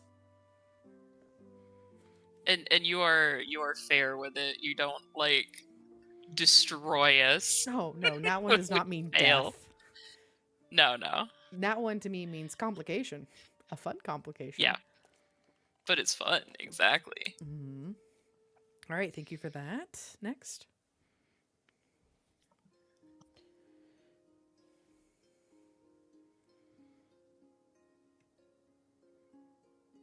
I wish it'd be more more interesting combat like that because that was kind of fun. Good. I'm glad you liked it. I will say, like, there are some fun creatures to throw at like lower levels, and that is one of them. In one of my other campaigns for Curse of Strahd, my characters were investigating like a 5x10 closet, and there's an animated broom in the closet, and they got into a fight with it. And none of them were hitting the fucking broom. Like, they even attempted to throw a net on the broom, and it just kept bopping them, and some of them went down. They just kept like rotating out who was standing in front of the closet. And when they attempted to throw the net, they rolled an at one, so I just played it like, oh, you tossed it, and like literally the broom handle went through the holes of the net. And then finally, I think on like round 5 or 6, one of them was like, can we just close the door to the closet? And I was like, yep. And they closed the door to the closet. They just heard the thumping of like the broom trying to break down the door. That is amazing. Mm-hmm. It's one of my favorites. Anyway. Was that kind of like what we did in Baldur's Gate 2? Shut the door after we threw something in there? I think we attempted to. But I do love the build up to the rug revealing itself, where you guys were trying to figure out the thing. And I like Indiana Jones, so now I like to trigger things, and when you find hidden treasures, maybe see if there's like little things or sigils that might trigger other traps within. But then we don't get to fight silly rugs. You could totally do it that way too, but I'm just hint, this is the kind of shenanigans that I do as a DM. All right, any other? I remember you going back and specifically saying, like, I forgot something. There's a rug between there. It's like, that's going to be important here in a second, but my character's not in there. I cannot do anything about this. I remember thinking it, like, as soon as you said it, I was like, oh, that's going to be something. And then I forgot about it immediately. Oh, Rowan knew nothing about the rug because he was out in the hallway watching. No, but like me as a player, I was yeah. oh, that rug's gonna be something. But then my brain just deleted it. All right. Any other stars and wishes? I have one wish. I am a real big fan of using the oh my goodness, I don't know what's going on. The characteristics, the backstories kind of thing. I would love to see more of that because it just plays more into how the characters are developing, and yeah. Yay! I mean, why not lean into it? I've always said like the backstory is not like your entire character. They are built off of it, but your true story is where your characters start. And why not tap into that knowledge that they already have? They don't start with 0 intelligence, So, duly noted. We'll definitely continue that. Legion, did you do yours? No. Okay. I will definitely say my star was learning more about like everything that's in this house. Just being able to like find the information that we will need, and just like different things that we can interact with. That's probably my most favorite part of this, and I enjoy the silliness, but and the mystery of it. Kind of just the rug kind of sealed. Like, what is my father hiding? Why does he need a smother rug? Wouldn't you Because he like to doesn't know? use ciphers, that's why. Was having this like he hires people to do the investigating. He's not smart himself. Like in some ways he's not, you know what I mean? Mhm. Surely It was he is definitely a big. intelligent, but not like that. Mhm. It was definitely a big thing, probably for Adrius, like seeing like the hole in the wall where a bolt could fly out. It Kind was of, pretty it good, kind well of locked hidden. him in. Yeah, yeah. All right. Well, I really don't have a wish. okay. I like how it's going. Yay. Chef's kiss. I know we're still kind of setting stuff up, but it is one of those slow burns, and then I'm excited for the moment where all of you go, "Oh fuck," because I'm already kind of having an oh fuck moment, but I don't know if my suspicion is correct or not. dare you to write that down somewhere, and then when more comes out, you can be like, "This is what I had written down on the 17th of November." Gotcha. Because that would be fun. Yeah. I'm very much. Yeah, I definitely don't want to spoil it, No, but you're good. I like to. I think you and I have the same one, Leah. yeah, Well, maybe. I'm looking. I like to build through things to where your party is going to have to make some very important, not like binary choices, but you're going to have to decide what is prioritized and what is not. And based on things that you choose or do not choose will affect the world greater. So, that all being said, time for inspiration. Who would we like to award inspiration to?